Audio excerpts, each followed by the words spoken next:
여러분, 제가 해냈습니다. 드디어 앤드류 양과 상봉을 하고 성덕의 반열에 등극했습니다. 이렇게 손도 잡고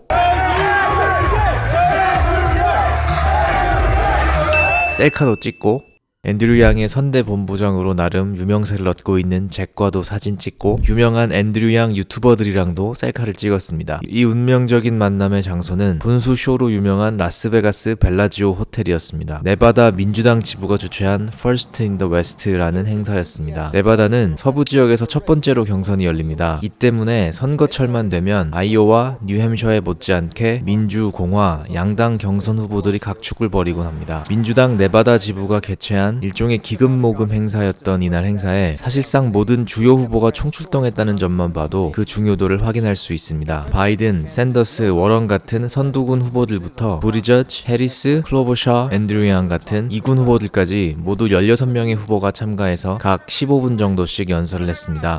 네바다는 각 당의 당원으로 정식 등록된 유권자들만 참여할 수 있는 폐쇄형 코커스 방식으로 경선을 치르기 때문에 열성 지지층의 마음을 얻는 게 중요합니다. 저는 딱히 열성적인 민주당 지지자는 아닙니다. 이날도 사실 이 행사 때문이 아니라 출장차 라스베가스에 있었습니다. 저는 이렇게 산업박람회 부스를 제작하는 일을 하는데요. 덕분에 특히 베가스 출장이 잦은 편입니다. 이날도 일을 마치고 잠들기 전에 뉴스를 보다가 우연히 이 행사에 대해서 알게 됐습니다. 이 행사의 입장료는 일반 좌석이 $100였습니다. 행사장으로 가는 택시 안에서 찾아보니까 이미 표가 매진된 상태라서 들어갈 수 있을지 없을지도 확신할 수가 없는 상태였는데요. 각 후보 지지자들의 열정을 가늠할 수 있는 좋은 기회라고 생각하고 일단 행사장으로 향했습니다. 입장권을 확인하는 사람이 잠깐 자리를 비운 사이에 저는 몰래 행사장에 들어갔었고 얼마 있다 잔 딜레이니 메릴랜드 하원 의원의 연설이 끝나고 앤드류 양의 차례가 왔습니다. 양 후보의 지지자들 양갱이라고 부르죠. 딜레이니 후보의 인사말이 끝나기 무섭게 마치 행사장을 접수하겠다는 기세로 앤드류 양을 외치기 시작을 했습니다.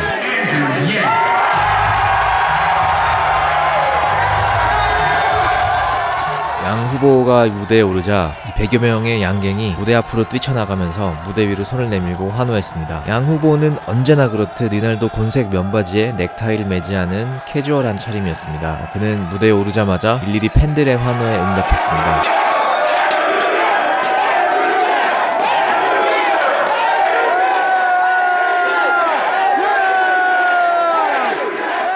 이날 나타난 양갱의 구성원들은 대다수가 20대였습니다. 이들은 당돌한 에너지로 점잖고 격식 있는 행사를 마치 락밴드 콘서트장처럼 바꿔놨습니다.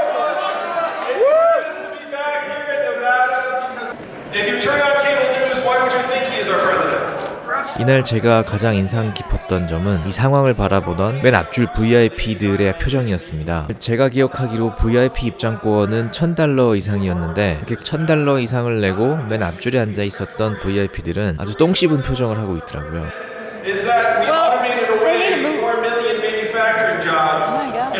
물론 비싼 자리값을 내고 앉았는데 젊은 사람들이 갑자기 앞으로 난입해서 소리를 지르니까 그게 싫었을 수도 있는데 제가 보기에는 또 다른 미묘한 감정이 느껴졌습니다. 민주당은 철학적으로, 문화적으로 또 인종적으로 이른바 빅텐트를 지향하는 당입니다. 하지만 민주당도 결국은 하나의 거대 조직으로서 조직에 대한 충성도에 따라 나름의 서열을 정하고 공개적인 또 비공개적인 방식으로 구성원들의 발언권과 영향력을 배분하는 일종의 카르텔 문화를 유지하고 있는 것도 분명한 사실입니다. 2016년 대선에 앞서서 2015년 경선 과정에서 힐러리 클린턴 후보와 당시 버니 샌더스 후보가 맞서던 상황에서 이 카르텔 문화의 해악이 정말 극명하게 드러났죠. 그렇기 때문에 이에 대한 반감으로 많은 사람들이 실제로 투표를 포기하기도 했었고요. 혹은 샌더스를 지지하다가 결국 트럼프에 표를 던진 사람들까지 있었죠.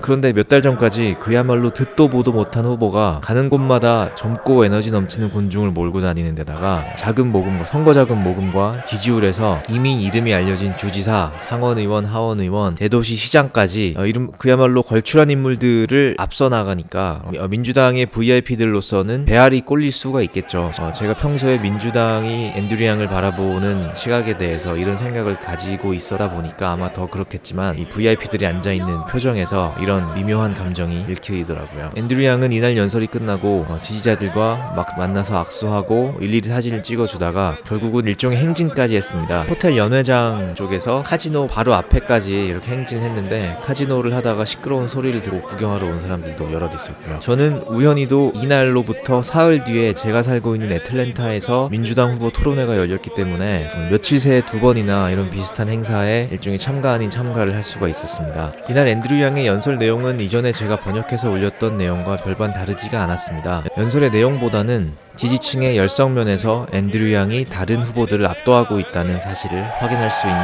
기회였습니다.